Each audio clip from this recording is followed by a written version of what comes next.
ভিডিঅ'টো যোৱা 12 তাৰিখৰ চিকেন আৰু তিতাকেৰেলা মোৰ খুব প্ৰিয়। দেউতাই বনাই দিয়া তিতাকেৰেলা আৰু চিকেন খাই গুৱাহাটী এয়াৰপৰ্টলৈ বুলি যাত্ৰা কৰিলোঁ। আৰু এইজন হৈছে মোৰ ভাইটি।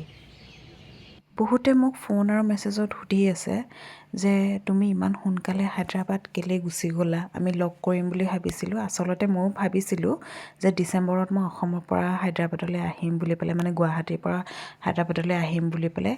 কিন্তু ভবামতে নহ'লে মোৰ মানুহজনৰ অকণমান গাটো বেয়া হোৱাৰ বাবে আহিবলগীয়া হ'ল আৰু ভাইটিয়ে মোক থ'বলৈ আহিছে।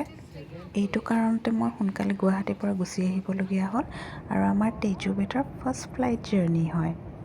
সি যে 3 ঘণ্টা জাৰ্ণিটোত অকণমানো আমনি কৰা নাই, কিন্তু মোৰ ভোকেহে মোক আমনি কৰিছে। সেয়েহে থুপ্পা চিকেনকে খাই দিলোঁ আৰু। চাওকচোন, মোৰ ইন'চেণ্ট বেটাটো অকণমানো আমনি কৰা নাই আৰু ফাইনেলি আমি হায়দৰাবাদ পাই গ'লোঁ। এফালে যদি মনটো ভাল লাগিছে হায়দৰাবাদ আহিছোঁ কেলৈ কি মোৰ বেটাক 6 মাহৰ মূৰত লগ পাম, আৰু আনটোফালে মনটো বেয়াও লাগিছে, মা দেউতা বা সকলোকে এৰি আহিছোঁ। এয়াৰপৰ্টৰ পৰা ওলাই ঘৰলৈ বুলি যাত্ৰা আৰম্ভ কৰিলোঁ।